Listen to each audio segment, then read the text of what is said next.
Alhamdulillahi haqqa hamdi, alhamdulillahi hamdan katsiran tayyiban mubarakan fih.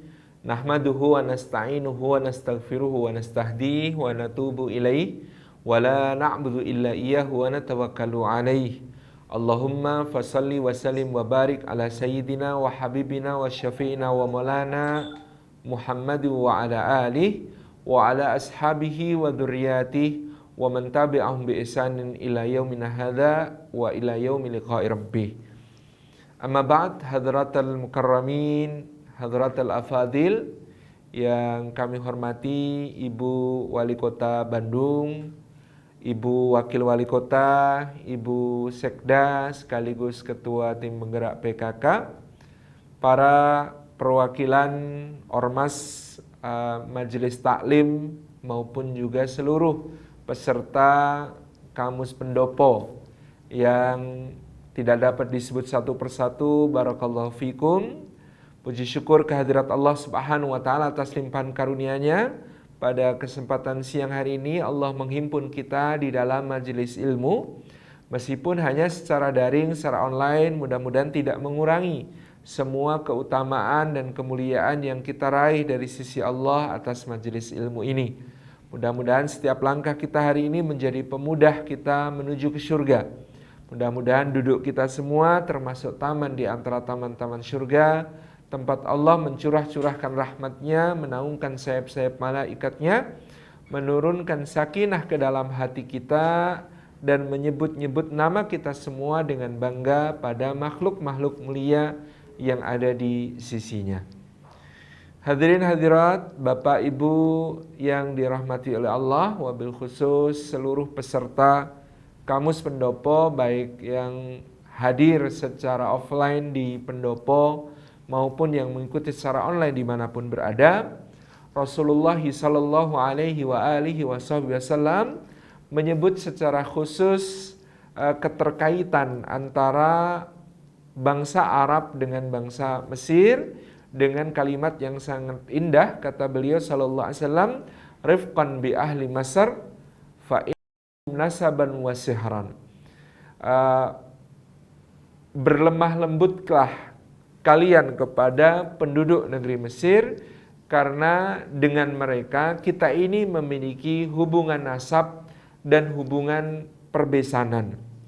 Yang dimaksud Rasulullah sallallahu alaihi wasallam sebagai hubungan nasab adalah Ibunda Hajar, ibunda Nabi Ismail alaihi salam, di mana Bani Ismail adalah bangsa Arab musta'ribah, dan termasuk di antara galur keturunan mereka yang paling murni adalah orang-orang Quraisy, yang Rasulullah sallallahu alaihi wasallam berasal dari kalangan Quraisy.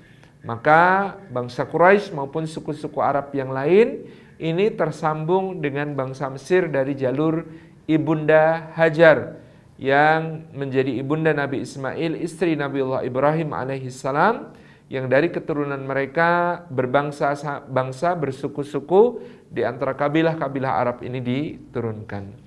Adapun yang dimaksud dengan hubungan perbesanan adalah karena Nabi sallallahu alaihi wasallam menikahi Maryah Al-Qibtiyah, seorang wanita yang berasal dari Mesir yang dihadiahkan oleh Muqawqis, gubernur Mesir pada masa Nabi sallallahu alaihi wasallam mengirimkan surat-surat dakwah kepada para penguasa di berbagai penjuru dunia, dan termasuk Muqawqis, penguasa Mesir pada saat itu di bawah kekaisaran Romawi.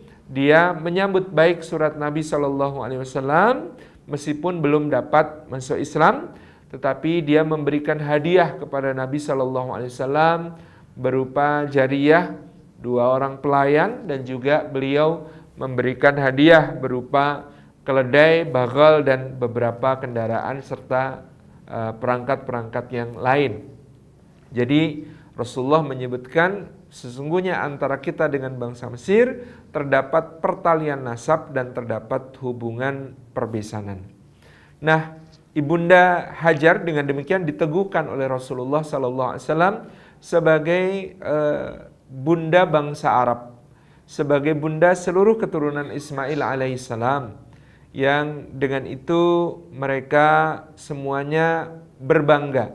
Dengan itu mereka semua merasa mulia karena diturunkan oleh wanita agung yang langkah-langkahnya telah menjelmakan sebuah lembah sunyi, lembah yang tidak bertanaman, lembah yang tidak dihuni oleh hewan maupun manusia di dekat rumah Allah, kemudian menjelma menjadi sebuah kota yang agung, kota yang suci, kota yang mulia, dan diagungkan, dimuliakan oleh Allah Subhanahu wa taala, yaitu kota Makkah Al-Mukarramah.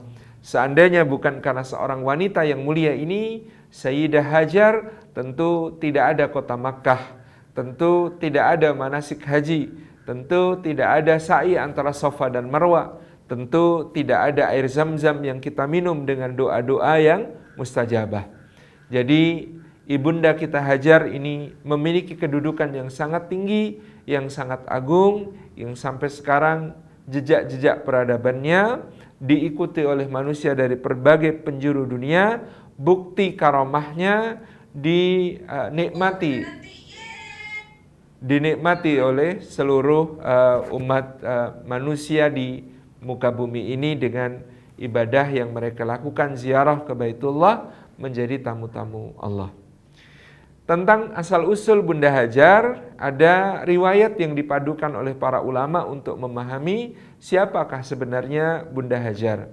Yang pertama menyebutkan Bunda Hajar ini seorang budak milik Raja Mesir, yang ketika Raja Mesir yang semula sangat tertarik kepada Sarah sehingga menggoda Sarah, sampai kemudian Sarah dijaga oleh Allah, dilindungi oleh Allah, sampai 3 kali dia berusaha mendekati Sarah, tetapi Allah senantiasa melindungi Sayyidah Sarah, istri Nabi Ibrahim, dengan cara yang mulia. Maka sang raja ini akhirnya berdiskusi dengan Ibrahim alaihissalam, yang semula mengatakan bahwa Sarah adalah saudarinya, yakni saudari di dalam keimanan. Kemudian akhirnya terungkap bahwa Sarah sebenarnya adalah istri dari Nabiullah Ibrahim alaihissalam. Karena pada saat memasuki negeri Mesir, Ibrahim terpaksa mengakui Sarah sebagai saudarinya, sebab pada zaman itu melindungi saudari jauh lebih mungkin daripada melindungi seorang istri. Karena pandangan umum bangsa Mesir menganggap istri sebagai milik, menganggap istri sebagai properti, yang kemudian bahkan bagi beberapa kalangan tertentu diwariskan. Sehingga ada anak-anak raja pada masa itu yang mewarisi istri-istri dari ayahnya dan lain sebagainya. Sehingga pada waktu itu Ibrahim memutuskan untuk menyebut Sarah sebagai saudarinya, yakni saudari dalam iman.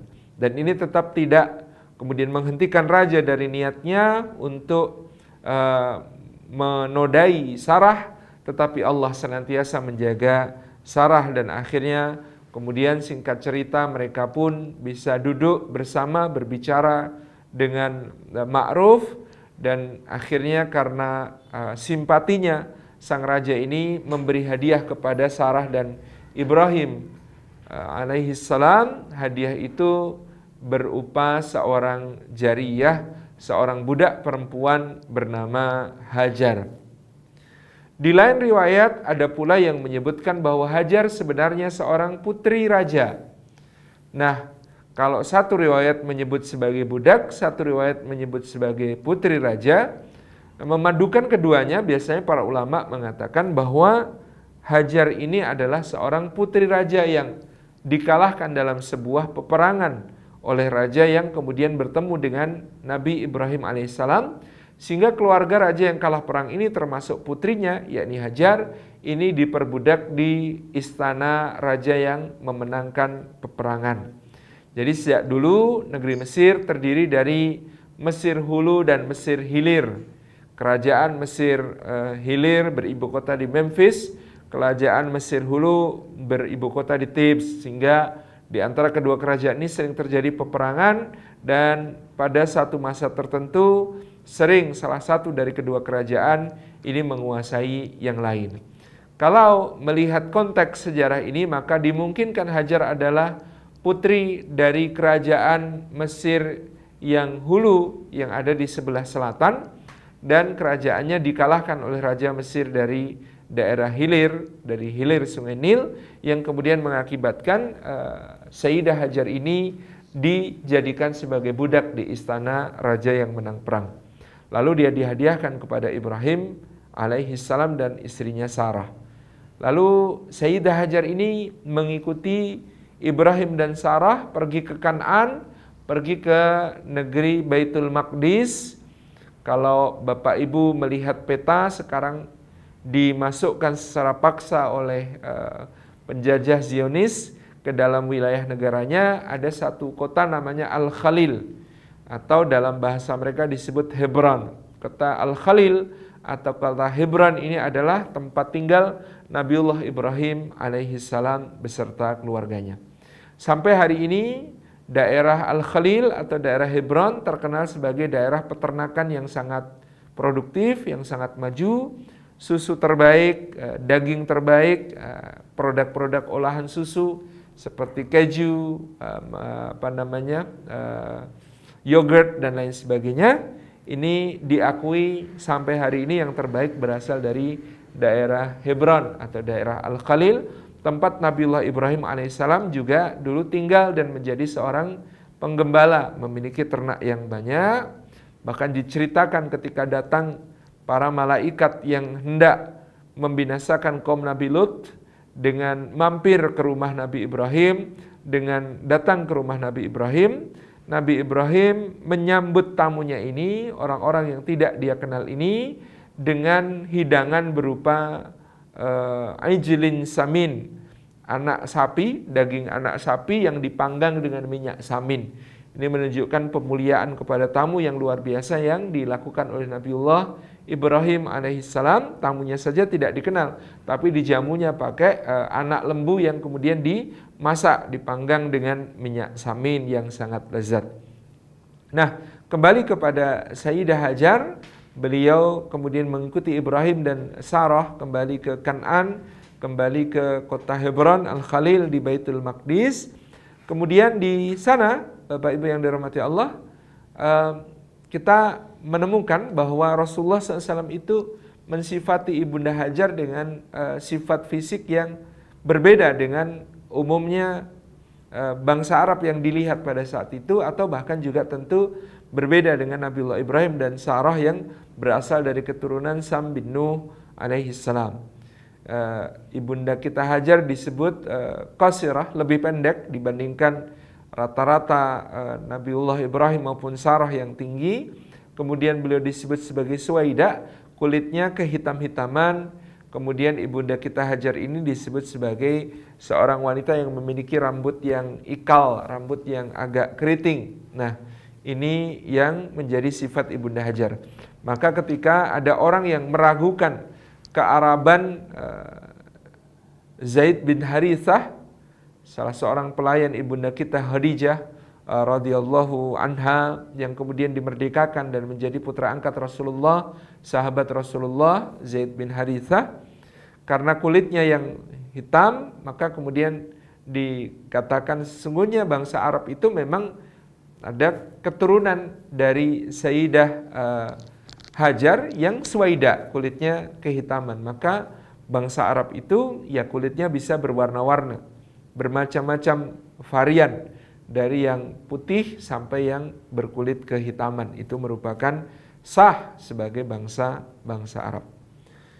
Bapak Ibu yang dirahmati oleh Allah Subhanahu wa taala, Sayyidah Hajar menjalankan tugasnya dengan luar biasa, meskipun tadi dikatakan beliau seorang sebelumnya putri raja, tetapi ketika menjadi pelayan bagi Nabi Ibrahim dan Sayyidah Sarah, dia dengan akhlak mulianya, dia dengan budi pekertinya yang luhur, dengan adabnya yang unggul, dia menjadi seorang pelayan yang sangat baik, sehingga Sayyidah Sarah sangat menyayangi, sangat mencintai Sayyidah Hajar.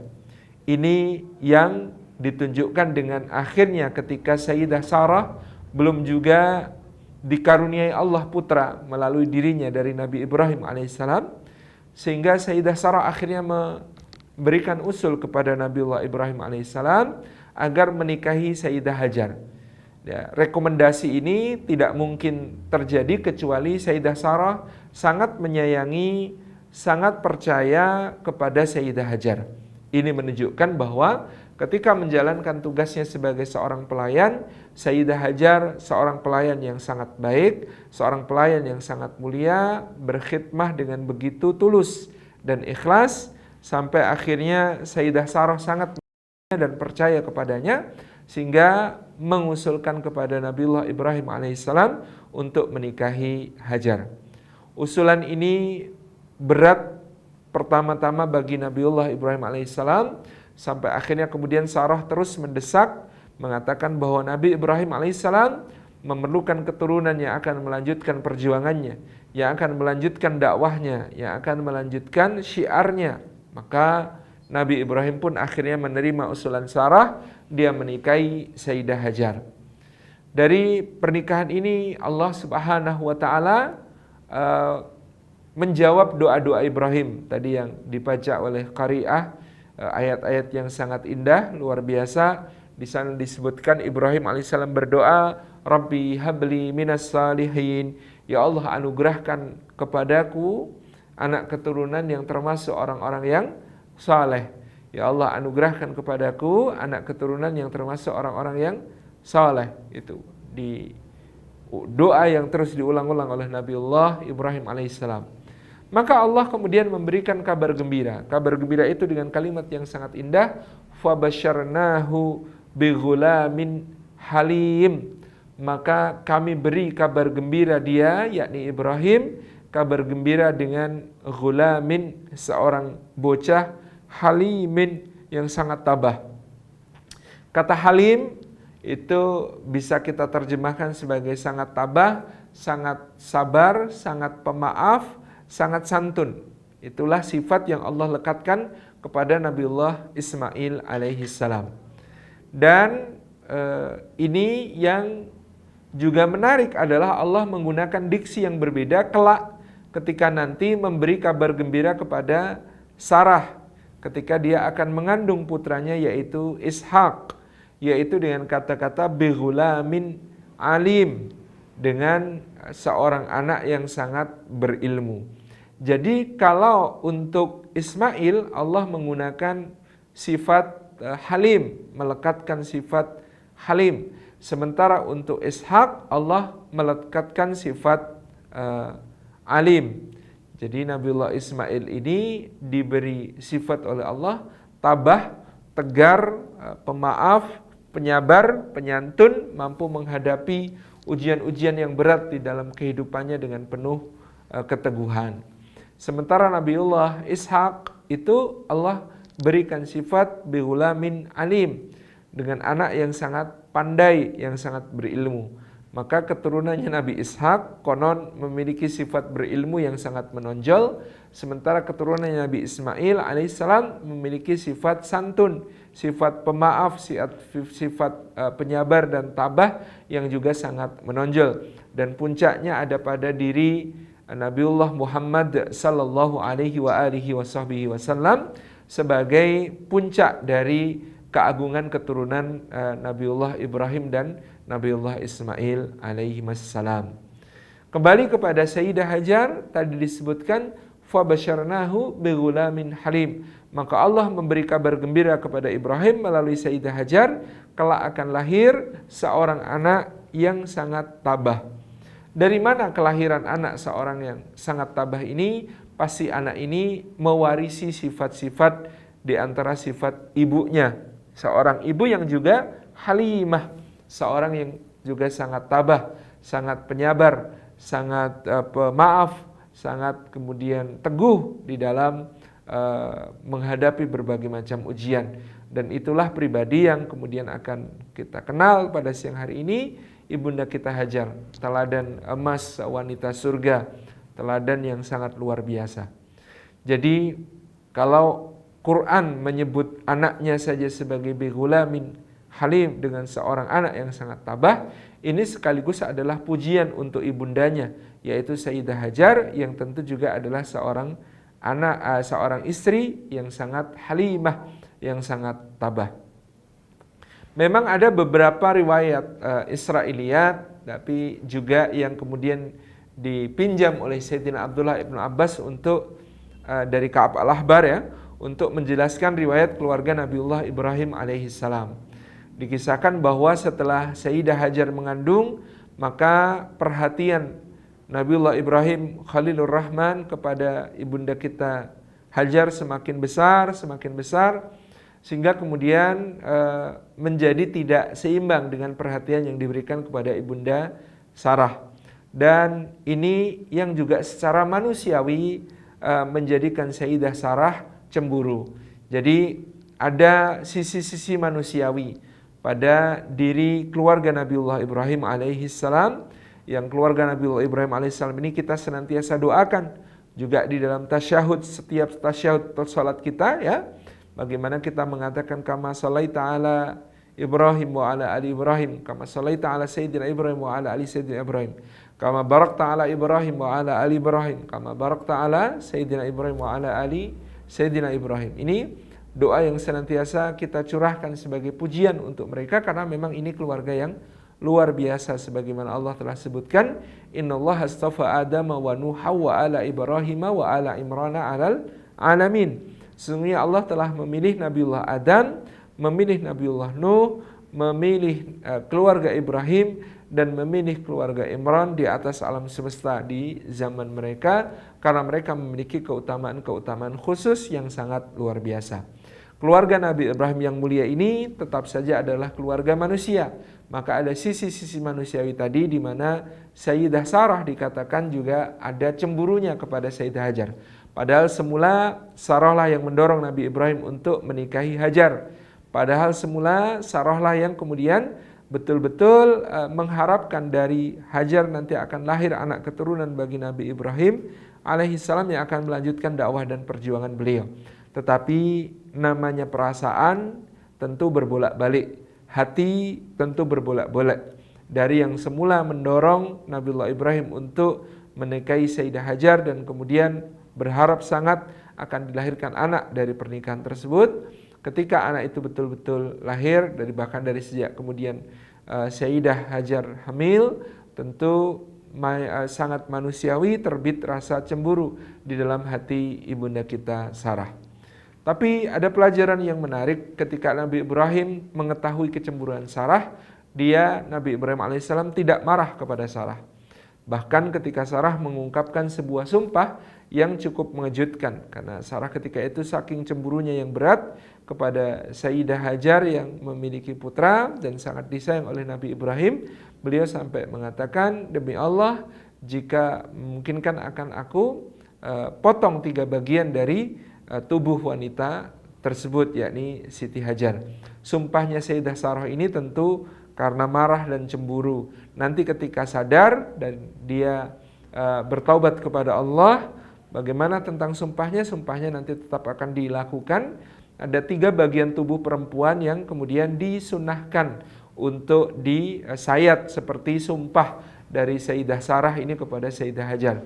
3 bagian tubuh itu adalah tindik telinga kanan dan kiri dan khitan perempuan, itu yang kemudian disampaikan oleh Nabi Muhammad SAW kepada kita umatnya. Jadi itu sempat bersumpah demikian.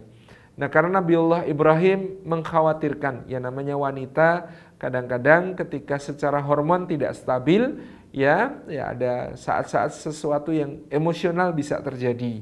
Maka Nabiullah Ibrahim alaihissalam atas petunjuk Allah mengarahkan istrinya Sayyidah Hajar untuk dibawa berjalan ke arah selatan. Dan bahkan pada saat itu Sayyidah Hajar diminta mengenakan pakaian yang panjang yang bisa menghapus jejaknya ketika berjalan ke arah selatan. Dibimbing oleh Nabiullah Ibrahim alaihissalam, akhirnya mereka terus berjalan sampai ke wilayah yang sangat jauh dan tiba di lembah yang disebut sebagai lembah Bakkah. Ya, di dalam Al-Quran Allah menggunakan kata inna awwala baiti wudi'a lin-nasi lalladzi bi Bakkata mubarakan. Sesungguhnya awal bangunan didirikan untuk mengagungkan Allah di muka bumi adalah yang terdapat di lembah Bakkah. Nah, mungkin ada yang bertanya kepada sebagian kita, ya, kok itu namanya Bakkah di dalam Quran, sekarang kok kita taunya Makkah, jadi yang betul yang mana? Makkah atau Bakkah gitu ya. Karena Quran menyebut Bakkah, sementara di dalam ucapan sehari-hari kita mengenal kota Makkah. Sebenarnya ini bukan menjadi masalah yang besar. Sebagaimana mungkin Bapak Ibu akan ditanya, mana yang lebih benar? Jogja atau Yogya ya. Jogja atau Yogya. Dua-duanya benar. Tergantung pengucapan. Yang agak lebih sulit Solo atau Surakarta gitu ya. Padahal aslinya Solo, nama desanya itu Solo, pakai huruf antara A dengan O, ya. Antara dengan A dengan O yaitu O, Solo. Itu sama, nama perubahan tempat itu sangat lazim terjadi. Apalagi kalau Jogja dan Yogya sama dengan Bakkah dan Makkah, ini ada kedekatan makhraj. Jadi kalau huruf ba dan huruf mim, kita belajar ilmu tajwid itu ba dan mim itu sama-sama huruf syafatain, huruf bibir. Ba, mim, cuma bedanya tebal dan tipis. Itu Bakkah itu diucapkan dengan bibir juga dia adalah tebal, Makkah itu yang lebih tipis. Secara kecenderungan, secara umum manusia itu menyukai yang ringan, menyukai penyebutan yang kemudian lebih nyaman, yaitu Makkah. Sehingga periode waktu itu disebut Bakkah, tidak kemudian menghalangi untuk juga disebut sebagai Makkah. Dan dua sebutan ini menurut sebagian ulama telah eksis, telah ada sejak jauh sebelum Rasulullah SAW diutus. Jadi Bakkah dan Makkah ini bukan suatu persoalan. Dua-duanya adalah sebutan yang sah untuk sebuah lembah yang tidak bertanaman, yang di dekatnya terdapat rumah Allah Subhanahu wa taala yang mulia.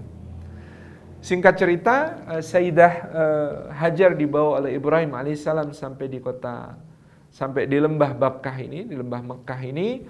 Kemudian Nabiullah Ibrahim alaihissalam ini mendapatkan perintah dari Allah supaya meninggalkan Sayyidah Hajar dan bayinya Ismail yang masih merah, yang masih kecil itu di lembah tersebut. Dia diperintahkan Allah kembali ke Kan'an, kembali ke Hebron, ke Al-Khalil, ke Palestina untuk melanjutkan risalah dakwahnya di Palestina. Bapak Ibu yang dirahmati Allah, kita bisa membayangkan Nabiullah Ibrahim alaihissalam pada saat itu kalut. Tentu bingung bagaimana menyampaikan perintah Allah ini kepada istrinya. Karena perintah Allah ini berat sekali bagi istrinya. Ditinggalkan bersama bayinya di satu lembah tak bertanaman di dekat rumah Allah yang mulia. Maka Nabiullah Ibrahim alaihissalam memilih untuk tidak berkata-kata. Ini sama ibu-ibu dengan sifat para suami.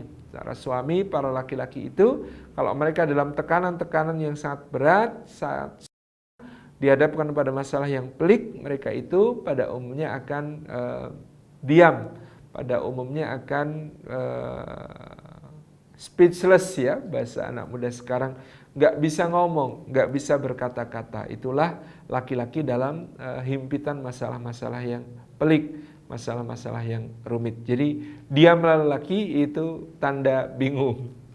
Kalau diamnya perempuan tanda setuju. Tapi kalau diamnya laki-laki itu tanda dia bingung. Dia dihadapkan pada persoalan yang berat. Itu yang membedakan dia dengan kaum perempuan. Justru kalau kaum perempuan kalau ada masalah dia akan sharing, dia akan berbagi, dia akan bercerita, dia akan membutuhkan telinga yang mau mendengar, mau difahami, mau dimengerti gitu ya. Tetapi kalau laki-laki dihadapkan pada persoalan pelik, maka dia akan speechless, tidak bisa ngomong. Sama dengan Rasulullah SAW ketika pulang dari Gua Hira, setelah mendapatkan wahyu pertama, kata-katanya hanya zammiluni, selimuti aku. Dia tidak akan mampu untuk menceritakan kisah yang dialaminya di Gua Hira itu secara langsung, tapi nanti setelah terjadi kontemplasi, setelah dia menyendiri, berkontemplasi, merumuskan solusi apa langkah-langkah berikutnya yang akan diambil olehnya, itu baru kemudian dia bisa bercerita. Sama dengan Sayyidina Ibrahim alaihissalam, dia tidak mampu menyampaikan kepada istrinya. Maka dalam riwayat itu disebutkan Nabiullah Ibrahim alaihissalam bergerak perlahan-lahan berjalan ke arah utara untuk kembali ke negeri Syam, ke Baitul Maqdis. Maka Hajar yang sedang menyusui putranya ini sadar lama-lama loh itu kok makin jauh, makin menjauh gitu ya. Maka kemudian Hajar mengejar Nabiullah Ibrahim alaihissalam dan bertanya, "Wahai Ibrahim, kenapa kau tinggalkan kami?" Ibrahim tetap tidak mampu menjawab. Beliau hanya menghela nafas panjang. Beliau hanya menggumamkan doa di dalam hatinya, memohon kepada Allah perlindungan untuk anak dan istrinya. Kemudian Hajar mengejar lagi. Karena Ibrahim tetap berjalan ke arah utara, Hajar mengejar lagi dan berkata, "Wahai Ibrahim, kenapa kau tinggalkan kami?" 2 kali pertanyaan diulang sama. Bahkan sampai 3 kali pertanyaan diulang dengan isi yang sama. Nabiullah Ibrahim alaihissalam ternyata tetap tidak menjawab pertanyaan ibunda kita Hajar. Maka ini ciri istri yang cerdas. Nah, ibu-ibu perhatikan apa ciri istri yang cerdas. Kalau dia tanya 3 kali berturut-turut dan tidak mendapat jawaban, maka ciri istri yang cerdas, gantilah pertanyaannya. Kita ketahui ketika itu ibunda kita Hajar pun mengganti pertanyaannya dengan kata-kata, apakah ini perintah Allah? Jadi dari semula, kenapa kau tinggalkan kami? Kenapa kau tinggalkan kami? Kenapa kau tinggalkan kami? Tidak dijawab. Maka Hajar kemudian mengganti pertanyaannya dengan kata-kata, apakah ini perintah Allah? Masya Allah ya, ini pertanyaan yang tepat. Jadi kalau kenapa kau tinggalkan kami? Itu kan pertanyaan esai ya. Kalau kata ujian itu pertanyaan esai. Tapi kan kalau apakah ini perintah Allah, itu pertanyaan pilihan ganda. Yes or no question, pilihannya cuma A dan B gitu ya. Ya atau tidak gitu-gitu. Jadi laki-laki kalau sudah dihadapkan pada masalah yang pelik, dia speechless, dia nggak bisa ngomong, dia bingung, maka berikanlah pertanyaan kepadanya pertanyaan yang sederhana, jangan pertanyaan yang rumit. Apakah ini perintah Allah? Itu pertanyaan sederhana. Sementara, hai Ibrahim, kenapa kau tinggalkan kami? Itu pertanyaan rumit. Itu pertanyaan yang sukar dijawab. Jadi, susah mau jawabnya. Tetapi kalau pertanyaan sederhana kan menjadi apakah ini perintah Allah? Ibrahim pun berbalik, dia genggam tangan istrinya, ya, dia cium, dia tatap matanya, kemudian dia katakan, iya, ini perintah Allah. Nah, clear ya. Ibrahim mau ngomong menjelaskan bahwa saya diperintahkan Allah untuk meninggalkan kamu. Nggak bisa.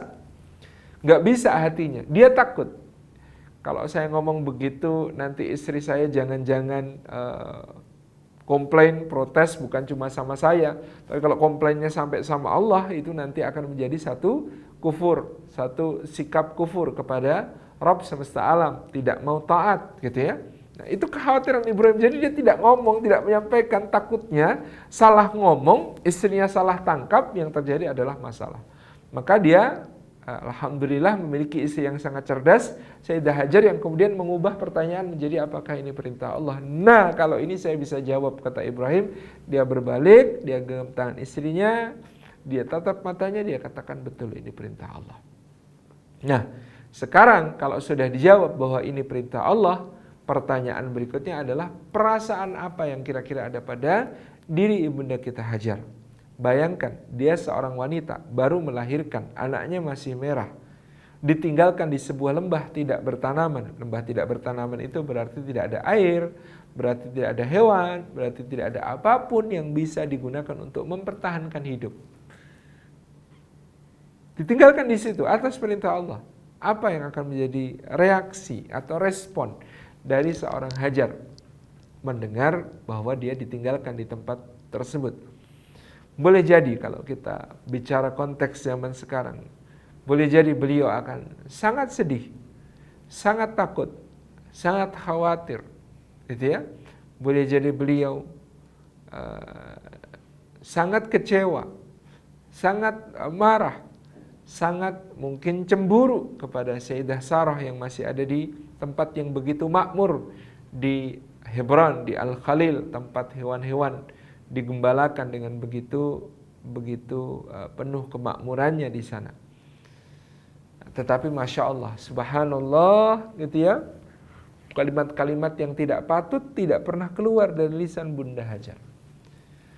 Seakan-akan mengalahkan semua kekecewaannya, mengalahkan semua amarahnya, mengalahkan semua cemburunya, mengalahkan semua kesedihan dan kegalauan, kekhawatirannya. Hajar menampilkan kalimat keimanan yang luar biasa. Ini kalimat inti dari kehidupan Bunda Hajar yang penting untuk kita senantiasa renungkan. Kalimatnya Bunda Hajar adalah bahwa jika ini perintah Allah, maka sekali-kali Allah tidak akan pernah menyia-nyiakan kami. Jika ini perintah Allah, maka sekali-kali Allah tidak akan pernah menyia-nyiakan kami. Ini inti dari keyakinan ibunda kita Hajar ketika mendapatkan ujian ditinggalkan oleh suaminya di lembah tak bertanaman, di lembah Bakah yang sunyi sepi tanpa kawan, hanya bekal yang sedikit yang ditinggalkan oleh Nabiullah Ibrahim alaihissalam sang suami. Jadi kalimat agung ini, kalau ini perintah Allah, maka sekali-kali Allah tidak akan pernah menyia-nyiakan kami. Artinya silahkan abang pulang, percayakan kami kepada Allah, karena kalau ini sudah perintah Allah, yang taat kepada Allah tidak akan disia-siakan. Yang tunduk patuh kepada Allah pasti tidak akan dibiarkan hancur binasa. Sudah saya yakin gitu ya, bahwa kalau ini perintah Allah, maka sekali-kali Allah tidak akan pernah menyia-nyiakan kami. Ini Bapak Ibu sekalian menjadi syiar yang penting ya, yang kita perhatikan, kita garis bawahi betul, bahwa jika sesuatu hal adalah perintah Allah, maka pasti Allah Subhanahu wa taala akan memelihara kita yang menjalankan perintahnya, akan memuliakan yang menjalankan perintahnya, akan menolong orang yang menjalankan perintahnya. Itu sudah pasti janji Allah Subhanahu wa ta'ala. Kita bayangkan kalau saja yang keluar dari lisan Hajar bukan kalimat ini tadi, bukan kalimat jika ini perintah Allah maka sekali-kali Allah tidak akan pernah menyia-nyiakan kami, kita tidak akan mungkin bisa membayangkan ada kota Makkah. Kita sulit untuk membayangkan ada sumur Zam-Zam, sulit membayangkan akan ada Baitul Al-Haram yang ramai dikunjungi seperti hari ini. Ini sesuatu hal yang sangat agung dari Sayyidah Hajar, bagaimana dia meninggikan keimanannya di atas semua perasaan. Ini salah satu pendekatan imani ya. Perasaan banyak, ya cemburu, ya marah, ya kecewa, ya sedih, ya takut, ya galau, tetapi semua itu dikalahkan oleh satu keyakinan, yaitu kalau ini perintah Allah, maka sekali-kali Allah tidak akan pernah menyia-nyiakan kami. Pertanyaannya, kalau kita sudah punya kalimat yang keren begitu, kalimat seperti ibunda kita Hajar, kalau ini perintah Allah, sekali-kali Allah tidak akan pernah menyia-nyiakan kami. Kalau kita sudah punya kalimat iman macam itu dalam hidup kita, apakah kemudian kita dijamin hidupnya oleh Allah bebas dari segala ujian? Tidak, justru kita sedang memasuki satu musim ujian, ya. Ujian yang begitu kata-kata itu terlontar dari lisan kita, Allah berfirman, ahasiban nasu ayyutraku ayyaqulu amanna wa hum la yuftanun. Apakah manusia masih terhubungkah? Masih terhubungkah? Baik. Duh, masih terhubung? Atau putus? Masih. Oh iya. Kata-kata yang agung ini pasti tetap diuji oleh Allah Subhanahu wa taala. Jadi semua ungkapan keimanan yang keluar dari lisan kita ini pasti akan diuji oleh Allah. Sebagaimana firman Allah, ahasiban nasu ayyutraku ayyaqulu amanna wa hum la yuftanun. Apakah manusia mengira mereka dibiarkan, ditinggalkan setelah mengucapkan aku telah beriman lalu tidak diuji lagi? Tidak, kata Allah, sekali-kali tidak. Pasti akan diuji orang-orang yang mengungkapkan ungkapan keimanan itu dengan ujian, sehingga Allah mengetahui manakah orang-orang yang pengakuan keimanannya jujur dan manakah orang-orang yang pengakuan keimanannya itu palsu. Ini yang juga menimpa ibunda kita Hajar di lembah tak bertanaman itu. Seperti kita ketahui, beliau kehabisan bekal, makanan tak ada lagi, air pun telah habis, dan bayinya pun menangis. Air susunya sudah tidak lagi keluar, maka Sayyidah Hajar berupaya untuk supaya tetap jangan sampai bayinya ini mati kelaparan, mati kehausan. Dia harus memberi minum bayinya, dia harus memberikan air susu kepada bayinya. Tapi itu tidak bisa terjadi kalau dia sendiri tidak ada asupan apapun. Maka dia berusaha ya melihat bayinya yang semakin kritis kondisinya dengan tangisan yang menyayat hati. Ibunda kita Hajar bergerak naik ke tempat tinggi yang ada di dekatnya, yaitu ke Bukit Sofa. Dia naik ke atas sofa, memandang ke sekeliling, melihat ke atas, melihat ke bawah. Adakah orang untuk dimintai tolong? Adakah air untuk diminum? Yang dengan ini dia bisa menolong dirinya dan menolong anak-anaknya. Kemudian dia berjalan ke arah Bukit Marwah dengan berlari-lari kecil. Dia belum menyerah, mencari di sudut lain. Di seberang ada Bukit Marwah yang itu dia tuju, dan ketika sampai di puncak Marwah, kemudian dia sama mengedarkan pandangan ke sekitar, mencari apa yang bisa dipakai untuk mempertahankan hidup. Dia belum menemukan apapun, dia berlari lagi menuju ke Bukit Sofa. Balik lagi ke Marwah, balik lagi ke Sofa, sampai akhirnya berujung sampai di Marwah lagi. Kita yang hari ini menjalankan ibadah haji atau umrah, tentu di dalam sa'i kita antara Sofa dengan Marwah sudah sangat nyaman. Kita berada di lantai marmer yang halus, sementara Bunda Hajar dulu melewati pasir yang panas membara, kerikil-kerikil yang tajam mencacah telapak, dan juga perbukitan yang batu granitnya ini keras dan sangat tajam-tajam yang mampu menggores kaki. Jadi kalau kita di lantai yang halus, landai, kita berada di lantai yang sejuk. Nah, sementara Bunda Hajar dulu mendaki dalam pengertian yang betul-betul mendaki di Bukit Sofa, di mana batu-batunya tajam dan keras yang sangat menyulitkan apalagi bagi beliau seorang perempuan. Demikian pula kita hari ini ketika berhaji atau umrah, maka kita sudah diguyur oleh AC, oleh sistem pendingin yang sangat sejuk di dalam lorong sa'i antara Sofa dan Marwah. Sementara ibunda kita Hajar dahulu tentu tidak mendapati yang demikian, di bawah terik, di bawah panas matahari yang sangat parah.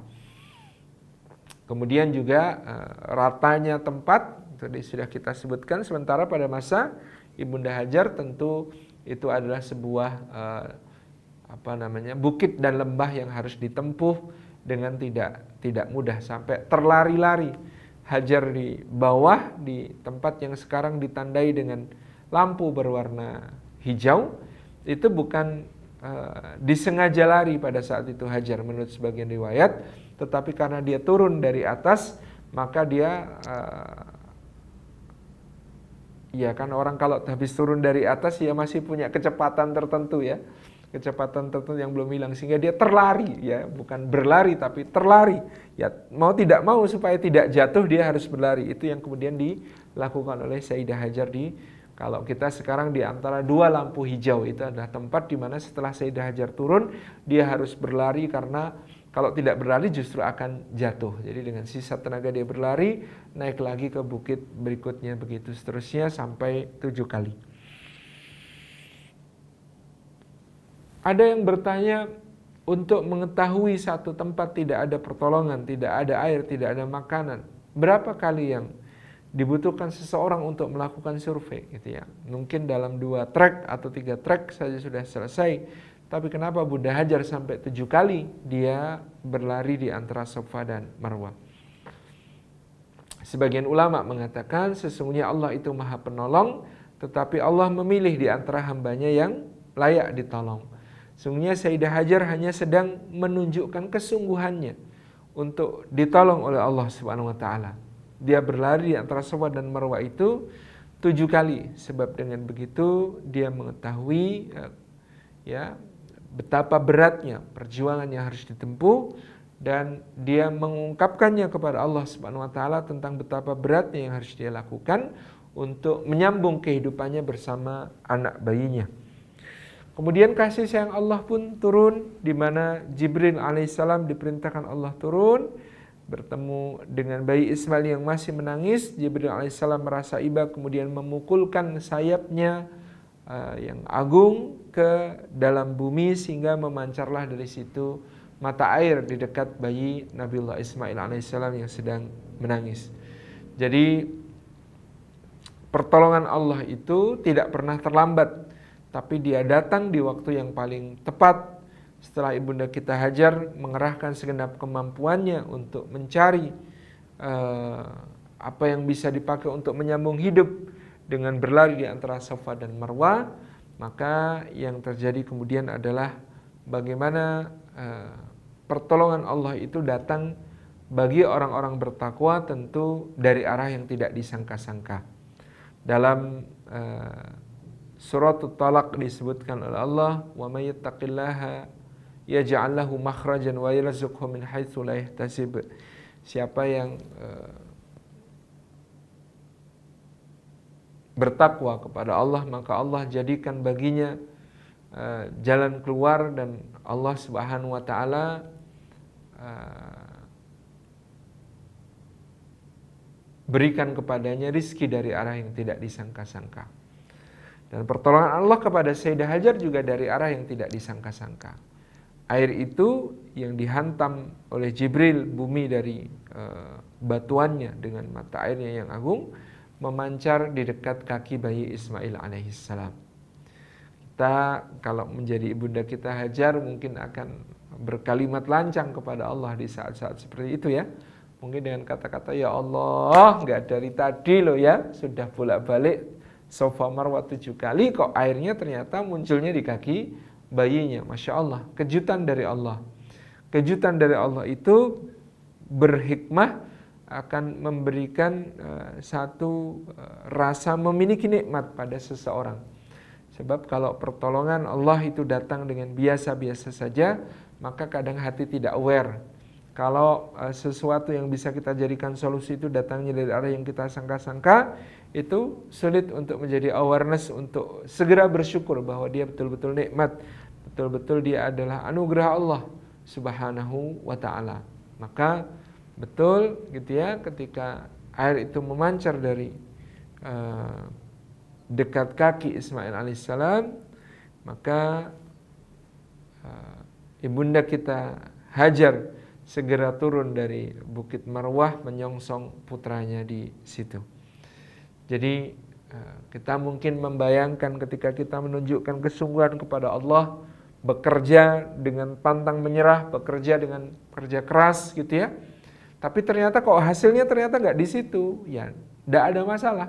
Karena tugas kita bekerja, tugas kita berjuang. Soal hasil di mana Allah meletakkan, semakin banyak kejutannya, tentu itu menjadi semakin peka hati kita untuk bersyukur, gitu ya. Jadi berusahanya di antara Safa dan Marwah, tetapi Allah memberikan pertolongan dan karunia ternyata di kakinya Ismail alaihissalam. Tapi barangkali yang di kaki Ismail alaihissalam ini tidak akan muncul selama kemudian tidak ada upaya, tidak ada perjuangan di antara Safa dan Marwah. Itu tugas kita bekerja, tugas kita berjuang. Sesudah itu hasilnya adalah urusan Allah, dan semakin mengejutkan, semakin tidak disangka-sangka arahnya, barangkali itu adalah pertolongan Allah bagi kita untuk memekakan hati kita, menajamkan sensitivitas hati kita, supaya mampu mensyukurinya secara paripurna. Rekan-rekan yang disayang oleh Allah Subhanahu wa ta'ala, kemudian Ummu Ismail, Sayyidah Hajar ini mendekat ke arah bayinya, melihat mata air tersebut, dia mempergunakannya dengan keperluannya, kemudian dia mengambili batu-batu dan pasir untuk melindungi mata air ini supaya dia pikir ya, supaya tidak berlimpah-limpah keluar dan terbuang. Ya, ini intervensi manusia atas karomah dari Allah. Allah menghendaki munculnya mata air Zam-Zam, tapi dalam diri Sayyidah Hajar ada kekhawatiran, ini jangan-jangan terbuang percuma, ini jangan-jangan keluar, ini jangan-jangan nanti menghilang, sehingga kemudian beliau jagain dengan kerikil-kerikil batu-batu dan pasir yang kemudian beliau lingkupkan ke arah mata air Zam-Zam tersebut, sehingga kemudian Rasulullah SAW kelak akan bersabda, rahimallahu umma Ismail, semoga Allah merahmati ibunda Nabi Ismail yaitu Siti Hajar, yang dia menangkupkan tanah batu ke mata air Zam-Zam sehingga mata air Zam-Zam ini terbatas. Seandainya kata Nabi SAW, Hajar tidak melakukan hal tersebut, niscaya di kota Makkah ini akan mengalir sungai. Niscaya di kota Makkah ini akan mengalir sungai. Jadi ini adalah di antara hikmah yang bisa dipetik oleh sebagian ulama, karena Allah Subhanahu wa taala itu kalau sudah diintervensi oleh manusia, maka dia akan menjadi sesuatu yang terbatas. Padahal sebelumnya sebagai sesuatu yang tidak terbatas dianugerahkan oleh Allah berupa mata air Zam-Zam yang bisa berubah menjadi sungai gitu ya, seperti disebutkan oleh Nabi sallallahu alaihi wa alihi wasallam. Jadi di situ ada pemaknaan betapa luar biasanya Allah ketika mengaruniakan rizkinya gitu ya.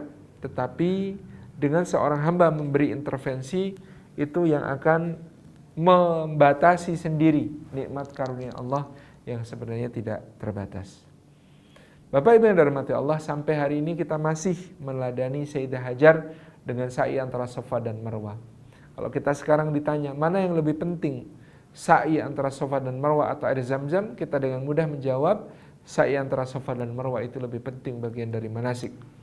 Tetapi mungkin kita akan menjadi orang yang terjebak dalam pertanyaan yang serupa ketika diarahkan pada mana yang lebih penting, usaha yang tidak ada hasilnya atau hasil yang tidak ada usahanya, gitu ya. Anugerah Allah berupa air Zam-Zam dengan perjuangan Siti Hajar berlari antara Safa dan Marwah. Nah, ternyata yang dijadikan bagian dari manasik adalah sa'inya Hajar dari Safa ke Marwah, bukan memancarnya air di kaki Nabi Ismail. Ini menunjukkan keagungan dari Sayyidah Hajar itu ya seperti sebuah keagungan yang tak tertandingi. Bagaimana kemudian ikhtiarnya untuk menjemput pertolongan di antara Safa dan Marwah, ini jauh lebih agung dari bahkan karunia Allah berupa sumur Zam-Zam yang memancar di kaki bayinya. Kiprah Sayyidah Hajar tidak pernah berhenti dan membesarkan putranya yang mulia Nabiullah Ismail alaihissalam. Ya, dari ayat yang dibaca tadi, ketika Nabi Ibrahim alaihissalam mendapati putranya ini sampai pada usia yang falamma balagha ma'ahu sa'ya, mampu bekerja bersama-sama dengan Nabi Ibrahim alaihissalam. Ya, kira-kira umur sudah lancar bisa mengerjakan pekerjaan-pekerjaan orang dewasa gitu ya. Mungkin masih usia anak, tapi dia seperti sebuah orang dewasa ya di dalam sikap-sikapnya. Maka Ibrahim alaihissalam yang kembali berjumpa dengan Nabi Ismail mengatakan kepada putranya, ya bunayya ini arafil manami anni atbahuka fangdur madza tara. Wahai anakku, aku melihat dalam mimpiku bahwa aku menyembelih, maka coba kemukakan yang menjadi pendapatmu. Kemudian Ismail menjawab dengan jawaban yang sangat luar biasa, jawaban yang sangat bijaksana. Ya abati fa'al ma tu'mar satajiduni insyaallah minas sabirin. Wahai ayah tersayang, lakukan saja apa yang diperintahkan Allah kepadamu itu, ya. Engkau akan mendapati aku insyaallah termasuk orang-orang yang sabar. Ya, ini kalimatnya Nabiullah Ismail alaihissalam menjawab ayahandanya yang menceritakan bahwa di dalam mimpi dia mendapat perintah untuk menyembelih kepada Nabi Ismail alaihissalam. Dan Nabi Ismail menyampaikan kesanggupannya kepada ayahandanya dan kepada Allah dengan menyampaikan satajiduni insyaallahu minas sabirin. Engkau akan mendapati aku insyaallah termasuk orang-orang yang sabar. Ya abati fa'al ma tu'mar, maka wahai ayah lakukan apa yang kemudian diperintahkan kepadamu. Nah, banyak yang kemudian di dalam ayat ini hanya akhirnya menceritakan keutamaan Nabi Ibrahim dan Nabi Ismail alaihissalam di dalam menghadapi ujian dari Allah. Padahal di sini juga tentu ada peran seorang wanita yang sangat agung, wanita sangat mulia, yaitu Ibunda kita Hajar. Dari mana kita mengetahui kemuliaan Ibunda kita Hajar dalam kasus kurban? Itu adalah dari jawaban Ismail. Siapa yang selama ini membesarkan Nabi Ismail di lembah tak bertanaman dekat rumah Allah yang mulia ini? Ketika ditinggalkan oleh Nabi Ibrahim, tentu adalah ibundanya, yakni Sayyidah Hajar. Maka apa yang kemudian muncul dari lisan Ismail, ini dominan adalah hasil pendidikan ibundanya, yaitu ya abati fa'al ma tu'mar satajiduni insyaallah minas sabirin. Wahai ayah, lakukan apa yang diperintahkan kepadamu, engkau akan mendapati aku insyaallah termasuk orang-orang yang sabar. Kan kita di sini melihatnya sebagai kata-kata Nabi Ismail, tapi tidak mungkin itu kata-kata pribadi Nabi Ismail, melainkan itu adalah buah pendidikan dari seorang ibu yang luar biasa, yang sangat besar kepasrahannya kepada Allah, yang pernah melewati ujian yang lebih berat daripada apa yang kemudian akan dihadapi Ismail, yaitu sang ibu ini pernah atas perintah Allah ditinggalkan oleh ayahandanya bersama bayi yang masih merah, gitu ya, ditinggalkan suaminya bersama bayi yang masih merah di lembah tak bertanaman dekat rumah Allah yang mulia. Itu pengalaman yang tidak akan terlupakan dan mengguratkan nilai yang sangat kokoh di dalam diri sang ibu, dan nilai itu yang diajarkan kepada anaknya, nilai itu yang diwariskan kepada anaknya, sehingga kemudian ketika muncul perintah Allah, maka keluar dari kalimat seorang anak Ismail alaihissalam mengatakan ya abati fa'al ma tu'mar satajidun insyaallahu minas sabirin. Jadi kalimatnya Nabi Ismail ini bukan kemuliaan Nabi Ismail semata, tapi indikasi keberhasilan didikan seorang ibu, yaitu yaitu Sayyidah Hajar, gitu ya, yang kemudian menanamkan nilai-nilai yang sangat kokoh ini kepada putranya. Tentu tidak lepas juga dari peran Nabi Ibrahim sebagai ayah, tetapi pada kondisi realnya yang sangat dominan dekat adalah bunda. Nah, bagaimana kemudian peran ayah? Perannya ayah Nabi Ibrahim adalah tentu salah satunya dengan doanya yang sangat agung, dan doa ini juga termasuk metode pendidikan yang sangat luar biasa untuk anak kita. Doanya Nabi Ibrahim adalah Rabbana inni askantu min dzurriyyati biwadin ghairi dzi zar'in 'inda baitikal muharram Rabbana liyuqimus shalah faj'al af'idatan minan nasi tahwi ilaihim warzuqhum minas samarati la'allahum yashkurun. Shadaqallahul azim. Jadi Allah Subhanahu wa taala menceritakan Nabi Ibrahim berdoa, Rabbana, duhai Rabb kami, ini sesungguhnya aku askantu menempatkan min dzurriyyati sebagian di antara keturunanku biwadin ghairi dzi zar'in di lembah yang tidak bertanaman dekat rumah Allah yang mulia. Rabbana, wahai Rabb kami, liyuqimus shalah supaya mereka mau menegakkan salat. Faj'al afidatan minan nasi tahwi ilaihim, maka jadikanlah sebagian manusia hatinya cenderung, hatinya mencintai, menyayangi mereka, gitu ya. Warzuqhum minas samarat, dan anugerahkan kepada mereka buah-buahan, la'allahum yashkurun, mudah-mudahan mereka bersyukur. Ayat ini di dalam suratul Hajj ayat ke-37 ini juga adalah sebuah metode pendidikan yang sangat penting yang ditransfer dari Ibrahim kepada Hajar dan kemudian digunakan untuk membesarkan Ismail alaihissalam yang